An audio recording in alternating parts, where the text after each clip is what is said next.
So it was probably inevitable that the NFL would go showbiz.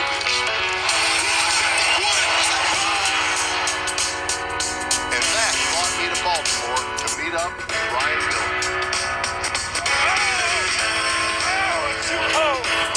In 2001, the Ravens head coach did the unthinkable and made his team the subject of a TV show.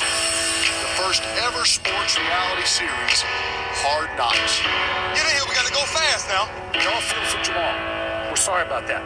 I don't want to hear more discussion about it. I don't want to see that.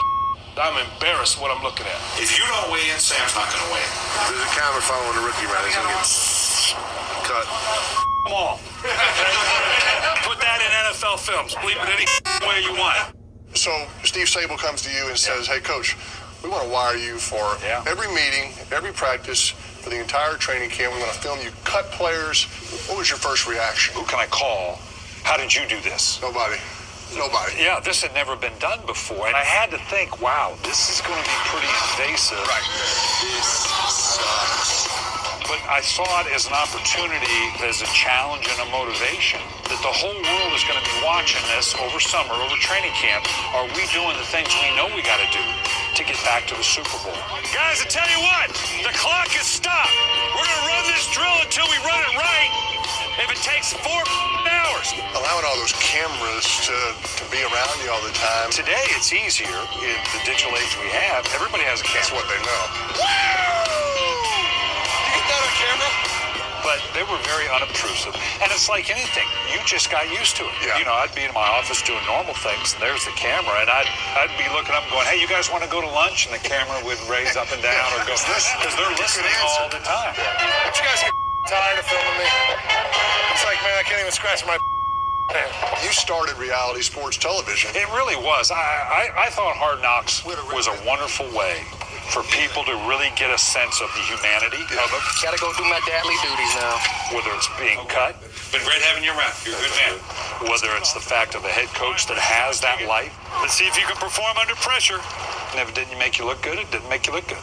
The one thing until that year no one got to see was rookie nights. The last 2 years, the rookies have sucked, okay? If they're not any better this year, we're going to do away with this aspect of it. That was always in-house, and I remember calling my parents going, Dad, this guy did this great song, great impression. And they had a lot of material. What time is it? What time is it?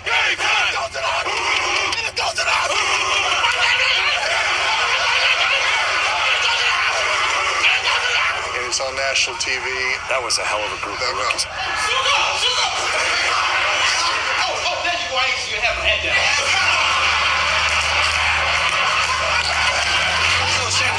I seen that special HBO, School of Hard Knocks, when Sarah Gooser had locked the tight ends in the room. You humiliated me on national television, so I want restitution. Well, yeah, I knew that Goose He sounded more like Sharp than Sharp did. had something to do with that, and I told Goose then, I said, Goose, I want my restitution.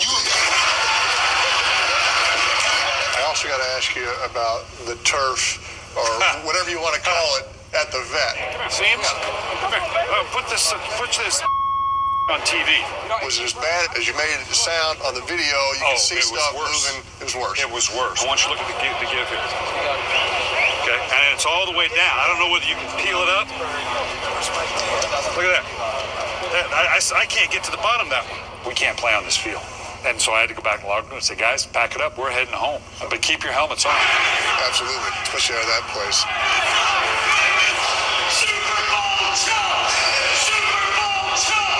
One thing that had to have been hard, Coach, was cutting players.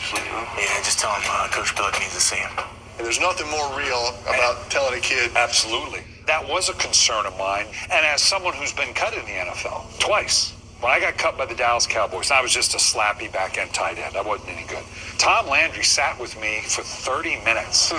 Now, Tom Landry had a lot better things to do. When I became a head coach, I said, I'm going to use that example that when I cut a guy, I'm going to remember what that means. So I said, okay, when we do this, I can't have a cameraman in. That's not fair to the young man. So they set up a robotic camera in the corner of the office. Coach Ortiz is here. Once we had that set, Ortiz, come on in, man. How you doing? then I thought, okay, we'll make this work. Not easy, huh? All right, grab a seat. It doesn't make any difference to you, but I've sat there myself twice. It is a compelling story. It is a story of the NFL. You know, it's not my place to sit here and tell you that you can or cannot play in the National Football League. Just because this situation isn't going to work out for you doesn't mean another can't. And also gave the fans a better appreciation for what these young people are going through and what it means to be cut. Hard Knocks drew back the curtain and gave fans a look inside an NFL team. Do we understand what the I want to see tomorrow? Let's go to eat a damn snack. Now, Hard Knocks has become a summer tradition. Side, please. And the NFL, more than a game. We're home! It's entertainment, the ultimate in reality TV. It's better than Desperate Housewives. The beginning of reality sports TV. Yeah. I could put that on my resume.